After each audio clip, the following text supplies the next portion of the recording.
Good afternoon, ladies and gentlemen. This is Woody Collins with Congo Helping Hands, and I'm here to talk about the Congo. This is another episode of Talking About Congo.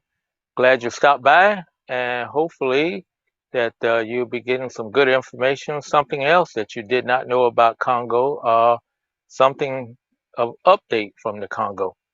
So let's get started. The first thing is uh, the COVID deaths, and so we still have about 10,500 deaths. 500 confirmed cases, 10,500 confirmed cases, and only 271 deaths. That's the figures as of yesterday.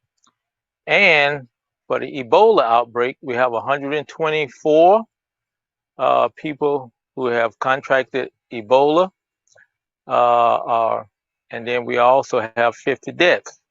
So just wanted to give you that quick update so that you can know what's going on. And we'll probably go in depth on that a little later, maybe tomorrow or the weekend. We will cover that subject a little bit more. But right now, uh, the COVID deaths are increasing. I think it was over the last week has only been about two or three, and but the Ebola is having more deaths, and it seems to be spreading more and more. So the two topics I had today, one was on railroads, and the second topic is on the subject of solar power. And those are two important things that's one's standing still and the other one is moving. So let's start with railroads. There is only two railroads that I know of. If you get a map and look on it, there's only two railroads basically in the Congo that go any distance. There's one that goes from Kinshasa out to Matadi, and that's where uh, I've only seen it one time while I was in Kinshasa. Saw it, and it was something else that the traffic stops and people are looking because it's a rarity.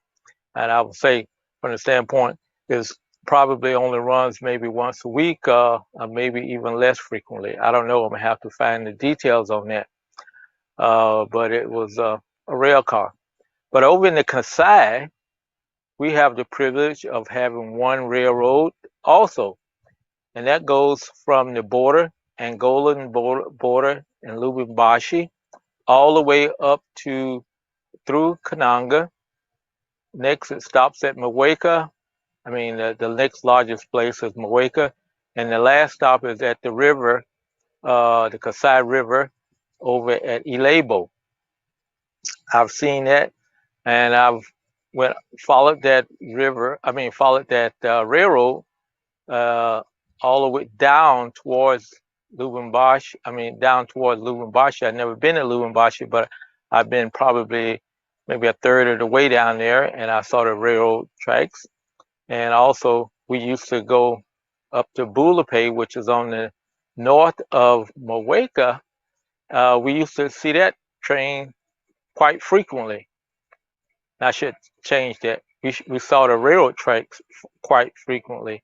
Probably we've only seen the train two or three times because there's only one engine, and so it makes a trip up there and it goes all the way back down, and it doesn't run that frequently. It probably runs maybe every 2 to 3 weeks or something like that.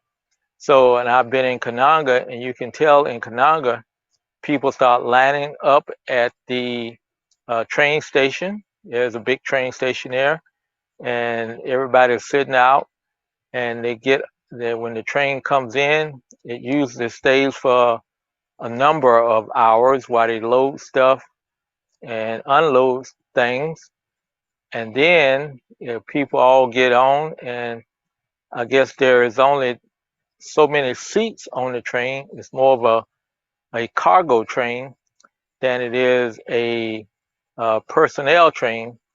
And so people are sitting all on top of the rail cars, in between the rail cars, anywhere that they can stand to go by train. So most people don't wait around to go by train. They would go by whatever means, trucks, even motorbike or whatever they can find, instead of waiting on the train, because it's so uh, infrequent, and it also doesn't go that fast, and it has had a number of wrecks. It has run off the rails, so the rails are not being maintained as much, and so there have been two or three, at least three times that I remember, that there have been wrecks on the train, and that stops the whole everything from down, and then they have to send in some special cars to remount the trains on the track, and there's a number of people getting killed because, as I said, they are all on the top of the and in between. So whenever you have a big train like that and get derailed, there is all kinds of deaths that occur. So the trains are nothing like the trains that we have here in the United States, and our train system is quite poor.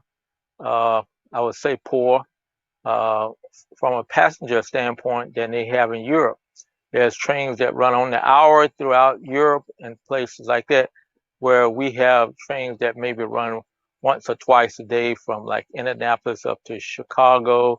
And I heard that they were going to stop that train because they wasn't getting enough passengers. It runs from Chicago out west and Chicago out east. So we don't have a good passenger rail system as they do in Europe, and still somehow we still beat the Congo because they only have two rails and probably two engines that they can run on. But you can imagine we use the rail primarily for shipping of goods, cars, all types of merchandise and stuff. How much more efficient that Congo could be if they had a rail system running efficiently throughout the country. So that's kind of my spiel on the rail. So let's move on to solar power.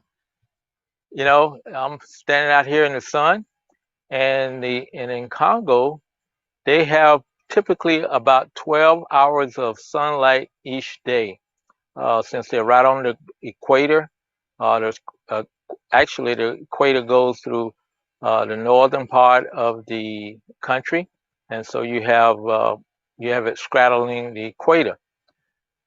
So you get 12 hours of sunlight. I think the difference is only about a half hour difference between what we would consider winter, the shortest day, and the other time is the longest day is only like a half an hour the other way. But but what they need is they need to harness that to use the sun to power things, because diesel fuel that they use for generators, and a lot of towns run off of generators. Just like in Kananga, we have a big power plant, and if the power plant runs low on fuel, you don't have any more. You don't have electricity during that period of time. And if they're running low, they conserve. They may run it a couple hours at night, and you get a couple hours of electricity during the night, and that's about it. So everybody in Kananga and different places, they have their own generators, and so they're using their generators to generate power, which is, really probably, if you looked at it, is very inefficient from the standpoint of you got to have your own generator to generate power. I think individuals have generators. It's something else we've been, if you sitting around out in Kananga, especially downtown, you can hear all the generators start up as it's getting dark, and that's for lights.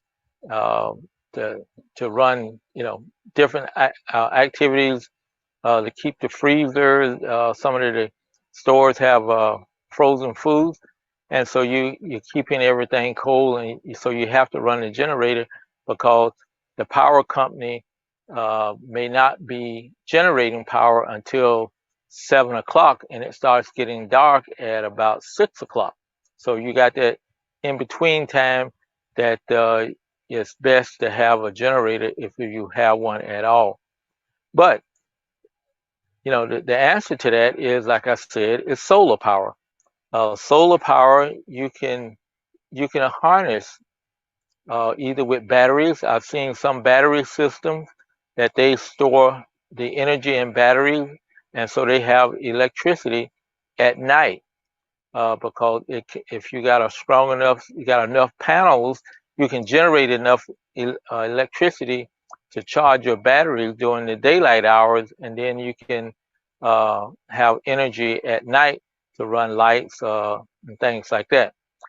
And we also have started using generators to also power electrical pumps.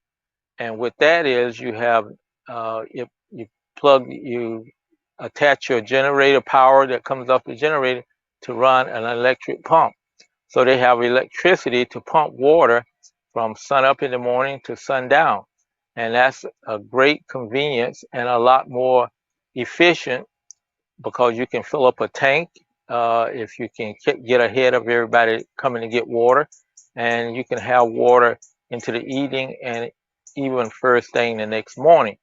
So solar is the way to go, and that's the way they're probably going to have to go because, as I mentioned last week, I said about telephones in the Congo, there's no landlines, so there's no power lines nowhere uh, outside outside in the rural area from one house to another. There is no such thing as power lines, telephone lines, or nothing else. So they went to the people have went to mobile phones, which you don't need a tower, don't need lines on it, but they do need power to send the signal out. So you have these stations, power uh, mobile cell towers out. Most of them are located on the edge of town because the people be there during the evening time to run the generator to get power and everything. So that's one of the things that they run in generators also. So they could also use solar power. So the big emphasis on solar power, you can bring energy, power, electricity to wherever you need it at because of uh, you can get enough sunlight to power your instruments, whatever you're running during the day, and probably maybe into the evening if you have batteries and stuff. So that's what I wanted to talk about, and I appreciate everybody stopping by today. I will see you tomorrow, and we will do another episode of talking about the Congo.